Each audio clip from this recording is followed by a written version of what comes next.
Tara, samahan niyo ako. Panibagong araw naman, panibagong pagsusunan. So ngayon, magluluto tayo ng, hindi ko alam kung anong tawag nito. At ang luto natin dito, Sabaw lang mga sabaw boss. lang. Kasama natin si Bon TV. Follow nyo natin siya. At meron tayong dalawang tilapia. Okay. Yan syempre mga tol. So ito, sabawin natin. Tapos itong tilapia, Iyaw to. iyaw to mga tol. Ito, iyaw. So unahin muna natin yung ito. Hindi namin alam kung anong tawag dito. Basta yan. Bidyan muna ako natuto. At dito nga nagsimula na nga si Bon TV na mag-alis ng kiskis ng isda.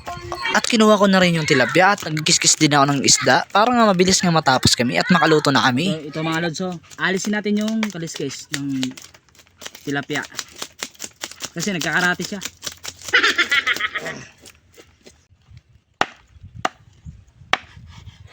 Si Bon TV ay nasaktan dahil lagi niya tinutulak ang itak at napakatigas yung buto ng isda. Masakit. Ang sakit.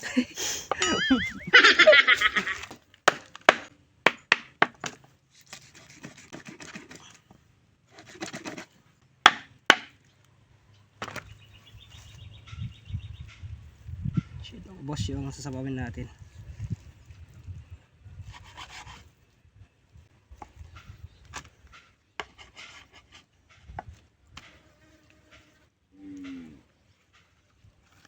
Ito mga boss, tanggalan na.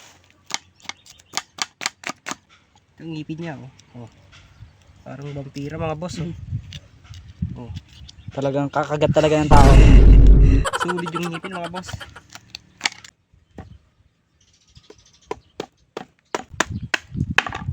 Yan.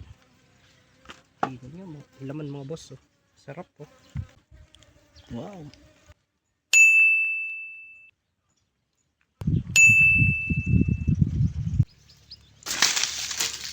Tayo na.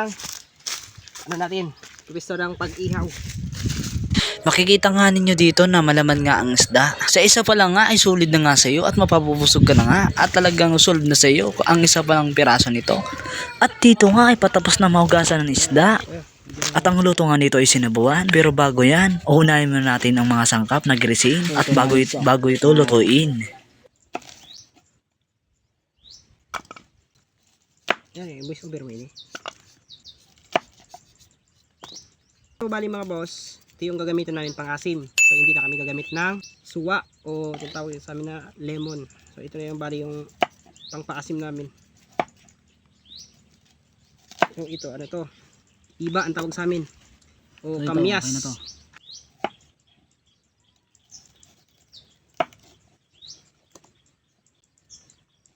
May sibuyas pa dito. Gisan saan?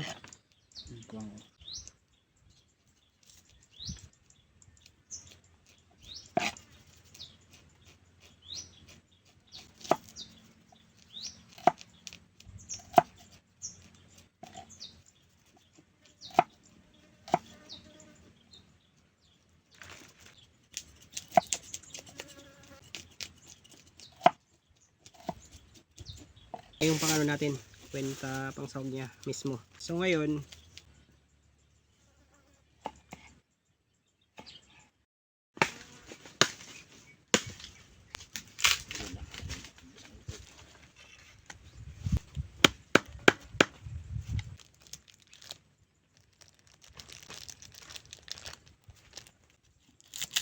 At magano tayo ng bawang.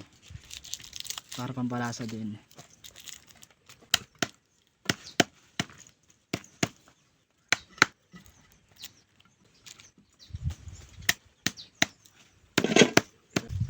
nice one mga boss. Nilagyan na ng tubig yung kaldero.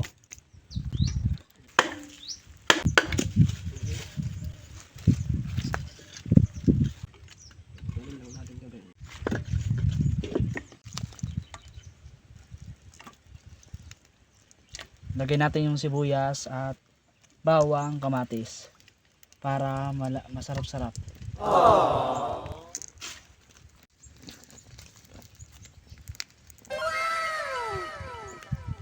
So ngayon ay nagkulo na nga yung napakaladkad natin. So ngayon mga lods ay ilalagay natin yung isda kasi kumulo na nga. Yun. Ito naman yung isa. At dalawa na nga kasi nakatikit pa yung isa. At ito naman. At ito yung buntot. At pinakalas yung laman pa rin. Ito na ay ilalagay na natin. Tatakpan na. So ngayon ilalagay natin ng paminta. Tsaka yun. So ngayon mga lods ay ilalagay natin yung kamyas. So sabi ng Inipon TV, ang tawag dito talaga sa amin yung iba, kaya sa inyo ay kamyas. Pampaasim nga to sa ating niluluto. At napakasarap din. Napin na. So yan mga boss, dahil inihintay pa natin yan, isda natin. So habang inihintay natin yan mga boss, kunin na natin. Ilalagay siya kapag ito ay nagkulo na at mainit na. Ilalagay na ito na. Talbos ng kamote. Ang pangalan niya ay talbos ng kamote. Ito, kaya nga ito talaga, kailangan talaga ilagyan ito. Kasi kapag nilagyan niya, nagkukulay na. Kung anong kulay nito ng talbos ng kamote, at yung tubig nito ay, ang sabaw ay nagkukulay din. Katulad ng talbos ng kamote. Lagyan na natin tong kamote kasi ano na siya. Medyo malambot na yung isda natin. So ang ginawa ko, o ginawa namin ni Jason, is pinalambot muna namin ng konti yung isda kasi malaki. Matigas yung mga buto-buto niya.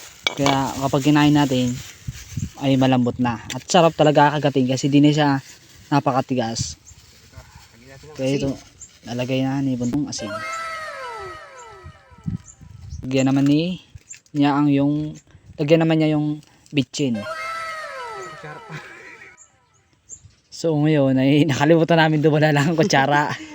Kaya ang gagamitin namin ay yun na lang na ano, dahon ng saging. Hindi pa masyado luto ah. Kulang papar ng asin.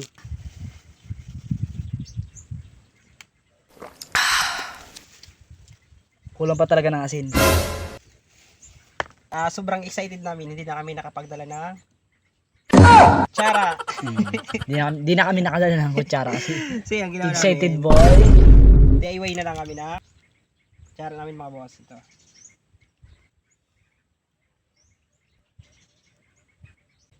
Goods na mga boss, sarap. So ngayon, kailangan natin ito alisin kasi luto na. So ngayon mga lods, so ilalagay natin yung tilapia kasi lulutuin. Mga boss, ang laki niya no.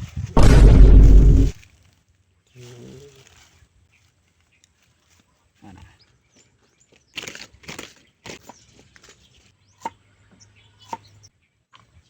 Ay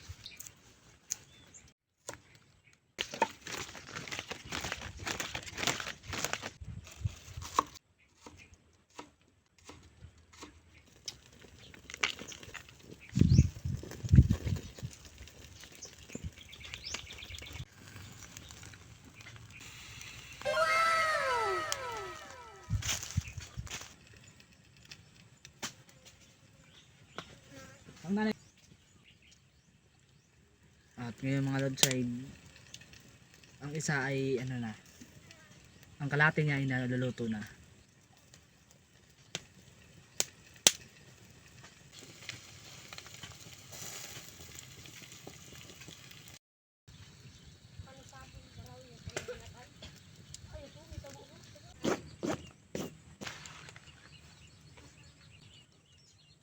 So lagay na natin.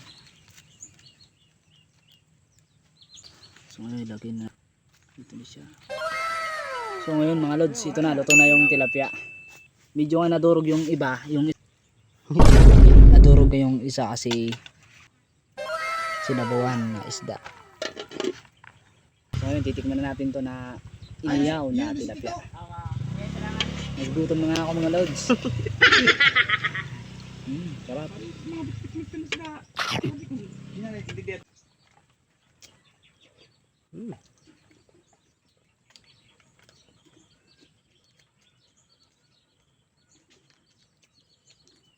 Dapat aga. Oh, mau hindi sa hapon ha. Oo.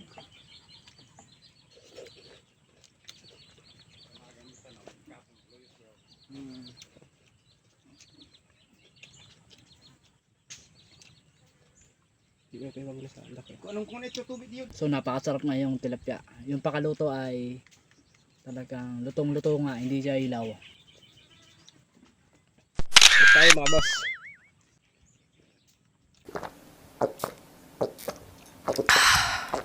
Huwag daw niya. Kain.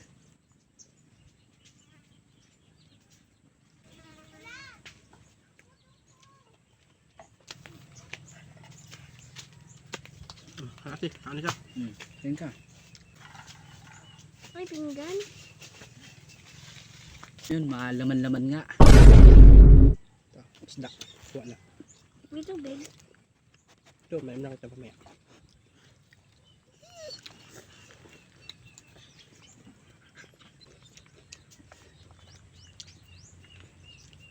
Ito yung samsawa no.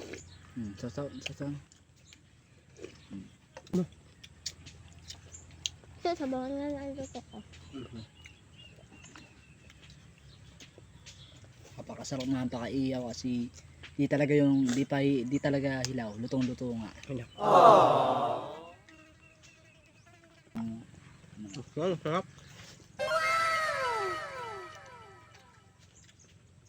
Pakatagay nga ng kulay.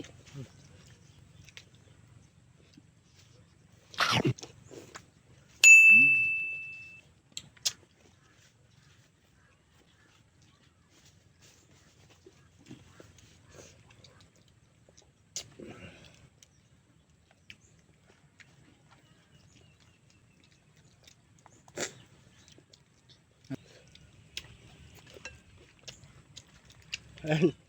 Ubus na mga lods. May tira pa kaming isa. Yun.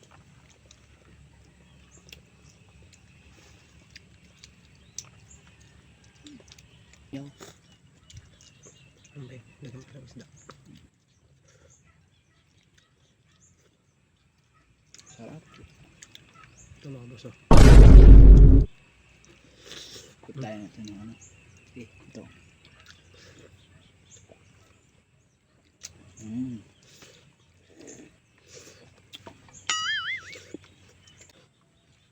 Sulit. Masarap nga pakaiyaw ng tilapia. Yung sinabawan ay talagang solid din kasi hindi siya matapsi. Sarap nga.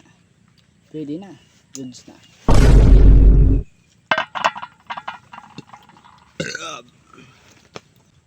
So ngayon mga lods, busog na ako sa isa pa lang.